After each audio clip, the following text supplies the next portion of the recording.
Mathematics easy way में मैं पवन sir आप सभी का स्वागत करता हूं। ऑनलाइन स्टडी में क्लास 10 ज्योमेट्री का हमने पहला चैप्टर कंप्लीट कर लिया। समरूपता को हम लोग समाप्त कर चुके हैं और अब हम लोग दूसरा प्रकरण स्टार्ट करेंगे, पाइथागोरस का प्रमेय। दूसरा पार्ट छोटा सा है और थोड़ा सरल भी है। अगर इसको आप अच्छे से कर लेंगे तो आप इसमें स्कोर ज्यादा कर सकते हैं। पाइथागोरस प्रमेय में दो प्रकरण है, प्रसंग्रह 2.1 है और 2.2 है। तो 2.1 में जाने से पहले हमें कुछ इसमें विशेष गुणधर्म और प्रमेयों को क्या करना है, समझना है। जब तक ये प्रमेय और गुणधर्म को हम नहीं समझेंगे तब तक 2.1 के सवालों को हम लोग हल नहीं कर सकते हैं। सबसे पहले इसमें आता है पाइथागोरस का प्रमेय, जो आप मुझे लगता है 7वीं क्लास से पढ़ते आ रहे हैं। पाइथागोरस प्रमेय क्या है? तो पाइथागोरस प्रमेय का सूत्र आप बचपन से पढ़ते आ रहे हैं। बचपन से यानी कि 7वीं क्लास से आप छोटे थे तब से पढ़ रहे हैं। क्या सूत्र था? कर्ण का वर्ग, मतलब किसी भी समकोण त्रिभुज में, किसी भी समकोण त्रिभुज में, जैसे ये समकोण है, समकोण त्रिभुज जानते ही होंगे। ऐसा त्रिभुज जिसका एक कोण क्या हो, 90 अंश का हो, उसे क्या कहा जाता है? समकोण त्रिभुज कहते हैं। तो इस समकोण त्रिभुज में क्या होता है, जो 90 अंश के सामने वाली भुजा होती है इसको बोला जाता है कर्ण। इसको क्या बोला जाता है? कर्ण कहा जाता है। 90 अंश यहाँ बी पे बन रहा है, तो बी को छोड़ दिया जाए तो कौन बचा? AC। AC क्या कहलाएगा? कर्ण। या हम लोग बोलते हैं 90 अंश की समूह भुजा को क्या कहा जाता है? कर्ण कहा जाता है।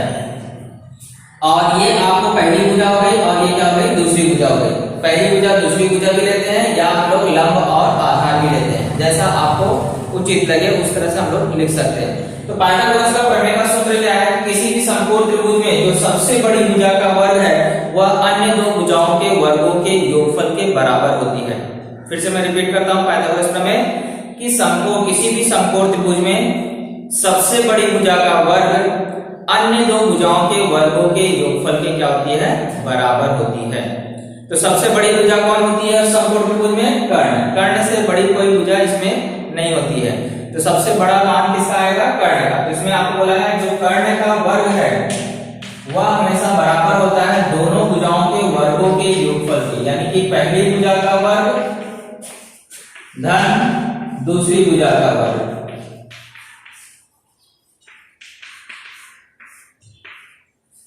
ये आपको क्या है, छोटी क्लास में पढ़ चुके हैं ये सूत्र को, इसलिए इसमें आपको कोई प्रॉब्लम नहीं होनी चाहिए। तो अभी हमने जो चित्र देखा था इसमें b पे 90 अंश कोण बन रहा था, तो हम लोग को कर्ण कौन हो गया? AC। इसलिए मैं यहां लिख सकता हूं AC का वर्ग बराबर पहली भुजा, इसमें से दोनों में से कोई भी ले सकते हो, AB लो चाहे BC लो। तो हमने यहां AB रख दिया, तो AB का वर्ग प्लस BC का वर्ग। तो इस तरह से हमारा ये क्या है, पाइथागोरस का सूत्र है, जो हम लोग क्या है पहले से पढ़ चुके हैं।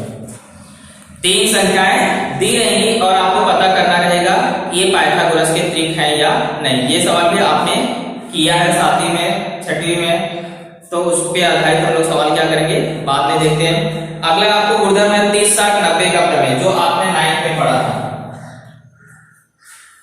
30 60 90 का प्रमेय। 30 60 90 का प्रमेय क्या है? 45 45 90 का प्रमेय क्या है, उसको हम लोग समझ लेते हैं।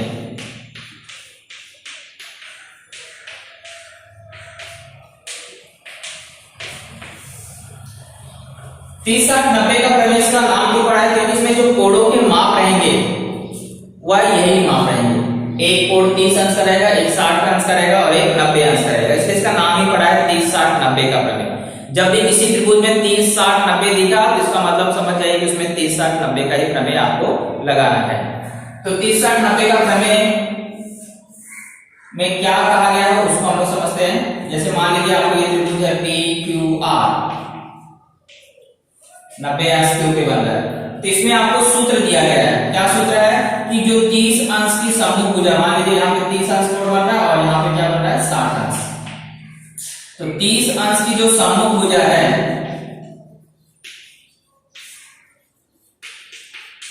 वह हमेशा कर्ण की आधी होती है। यह सूत्र है कि अगर किसी भी 30 60 90 वाले त्रिभुज को लिया जाए तो 30 अंश के सामने समूह मतलब समझते, ये 30 अंश यहाँ बना है, उसके सामने कौन सी सी भुजा है QR, और भुजा का नाम आप जानते हैं, 2 अक्षरों से पढ़ते हैं। तो 30 अंश के सामने वाली भुजा कौन है? QR। तो अगर मुझे इस QR का मान निकालना है तो मैं क्या करूंगा, कर्ण का आधा कर दूंगा तो मान निकल जाएगा। ये सूत्र दिया गया है। 30 अंश की समूह भुजा क्या होती है? कर्ण की आधी होती है। और 60 अंश की समूह भुजा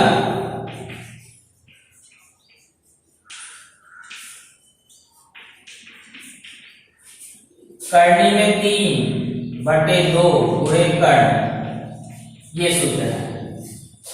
इस सूत्र से हम लोग क्या कर सकते हैं, 60 अंश के सामने वाली भुजा निकाल सकते हैं। अब आप बोलोगे 90 अंश का प्रमेय, 90 अंश का सूत्र क्या है? तो 90 अंश का सूत्र नहीं होता है, 30 और 60 अंश का सूत्र होता है। इसमें आपको दोनों जगह देखो कर्ण आ रहा है, तो अगर आपको 30 अंश के समूह भुजा दिया है, कर्ण ज्ञात करना है, तो भी आपको यही सूत्र लगाना है। 30 अंश के समूह भुजा का मान निकालना और कर्ण दिया है तो भी यही सूत्र लगाना है। यानी कि कर्ण को निकालने के लिए इन दोनों में से कोई भी एक सूत्र लगाते हैं, लेकिन इसका जिसका मान दिया रहेगा। अगर 60 अंश के सामने की भुजा का मान दिया तो पहले 60 का सूत्र लगाओगे, और अगर 30 अंश के सामने की भुजा का मान दिया है तो 30 अंश का सामने का लगाओगे। और अगर आपको कर्ण दिया है, बाकी दोनों भुजाएं ज्ञात करना है, तो आप कोई भी सूत्र पहले लगा करके मान ज्ञात कर सकते हैं। क्लियर? ये हो गया हमारा 30, 60, 90 का प्रमेय। अगला प्रमेय है 45, 45, 90 का प्रमेय।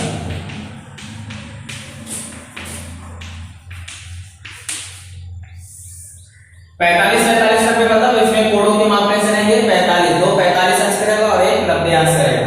2 45 है मतलब समझ गए होंगे 2 कोण बराबर, मतलब दोनों भुजाओं की लंबाई क्या होगी? बराबर होगी।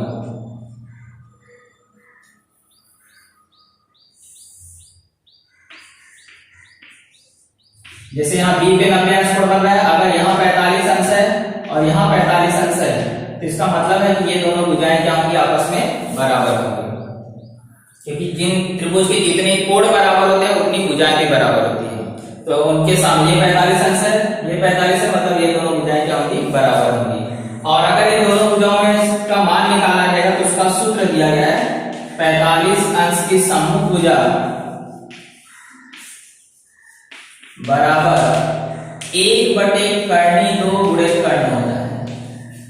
ये सूत्र है 45 अंश की समूह भुजा बराबर 1/कर्णी 2 गुणे कर्ण। इस सूत्र के माध्यम से अगर भुजा दिया है तो कर्ण ज्ञात कर सकते हैं, और कर्ण दिया है तो भुजा ज्ञात कर सकते हैं। यानी कि यही सूत्र से हम लोग क्या कर सकते हैं, दोनों में से कोई भी एक मान ज्ञात कर सकते हैं।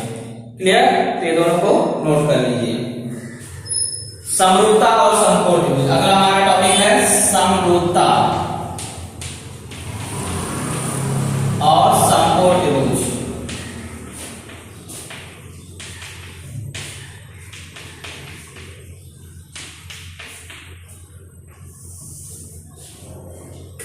अगला टॉपिक क्या करेंगे, समरूपता और समकोण त्रिभुज को शुरुआत करेंगे। इसमें क्या दिया गया वो हम लोग क्या करेंगे, समझेंगे। समकोण त्रिभुज की समरूपता का प्रमेय क्या है?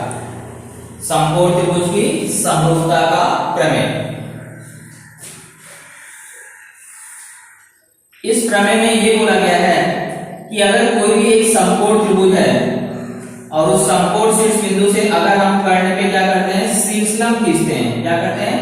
शीर्षलंब, मतलब उसके शीर्ष बिंदु से कर्ण पे अगर लंब खींचते हैं तो ये दोनों त्रिभुज, मतलब इससे शीर्षलंब के द्वारा जो 2 त्रिभुज बनते हैं, ये दोनों त्रिभुज इस बड़े वाले त्रिभुज के क्या होते हैं, समरूप होते हैं।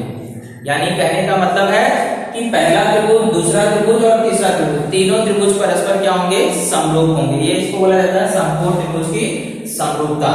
लेकिन संगति सही से बैठनी चाहिए। क्या समकोण त्रिभुज की समरूपता क्या है कि ये जो 2 त्रिभुज हैं, ये दोनों त्रिभुज और ये बड़ा त्रिभुज तीनों परस्पर क्या होते हैं, समरूप होते हैं, और इसे हमें क्या करना पड़ता है, संगति सही से लिखना पड़ता है। तो प्रमेय में बोला गया है कि किसी भी समकोण त्रिभुज में समकोण शीर्ष बिंदु से कर्ण पे लंब खींचने से जो बनने वाले दोनों त्रिभुज हैं और जो बड़ा वाला त्रिभुज है, मूल त्रिभुज है, वह तीनों परस्पर क्या होते हैं, समरूप होते हैं। इसको कैसे लिखा जा सकता है, त्रिभुज ABC समरूप त्रिभुज। अब देखो नाम लिखते समय ध्यान रखिए, ABC लिखा तो A से नाम आपने स्टार्ट किया है, तो दूसरे वाले छोटे त्रिभुज का भी नाम किससे स्टार्ट करेंगे, A से। तो ये वाले छोटे त्रिभुज का नाम कैसा होगा, A के बाद किसको लिखेंगे, 90 अंश B पे पे बन रहा था यहाँ पे, और छोटे वाले में नब्बे अंश बन रहा है डी पे बन रहा है, तो क्या नाम आएगा, ए डी बी समरूप त्रिभुज। अब आपको ये डी पे हो गया, इसके बाद तीसरा त्रिभुज कौन सा है, ये वाला, तो इसका नाम कैसे लिखोगे, तो इसमें आपको लिखना कैसे है, जो उसके नाम आपको खत्म हो रहा है, बी से खत्म हो रहा है, तो बी बी सी नाम हो जाएगा, बी डी सी। इस तरह से नाम लिखने का आदत आप डालिए। कैसे लिखोगे, सबसे पहले बड़े त्रिभुज को मैंने ए से स्टार्ट किया, ए बी सी हो गया, 90 अंश बी पे बन रहा था, बीच में उसको ला रहा। अब ये वाले त्रिभुज का भी नाम ए से शुरू करोगे, ए बी बी, फिर बी पे खत्म हो रहा है, तो ये वाले त्रिभुज का नाम बी से स्टार्ट करोगे, बी डी सी। हम बार-बार क्या कर रहे हैं, जिसपे 90 अंश आता है उसको बीच में ला रहे हैं। क्लियर।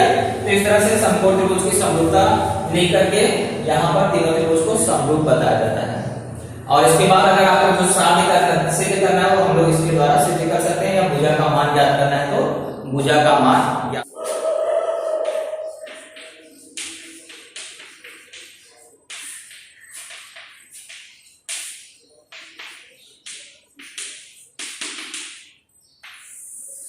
अगला क्या स्टार्ट करेंगे, ज्यामितीय माध्यिका प्रमेय। ज्यामितीय माध्य क्या है, तो उसमें आपको बताया गया किसी भी समकोण त्रिभुज में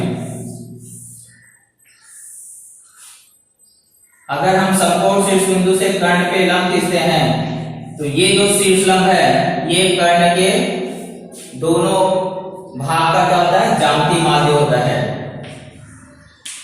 यानी कि ये बीडी जो है यह एडी और डीसी का क्या होगा, ज्यामितीय माध्य होगा, ऐसा आपको बोला गया। तो ज्यामितीय माध्य का सूत्र क्या है कि ये जो शीर्षलंब है इसका वर्ग बराबर होता है कर्ण के दोनों भागों का गुणनफल के, तो एडी गुणे डीसी। ये हमें कहां उपयोग में आता है, सवालों को हल करने के लिए। इन तीनों में से कोई भी दो मान दिया जाएगा, तीसरे का मान उपयोग करना रहेगा, तो आप इस प्रमेय का क्या करेंगे, उपयोग करेंगे। तो ये आपको बेसिक चीजें थी। अब इसके आधार पर हम लोग क्या करेंगे, 2.1 को शुरू करेंगे। क्लियर।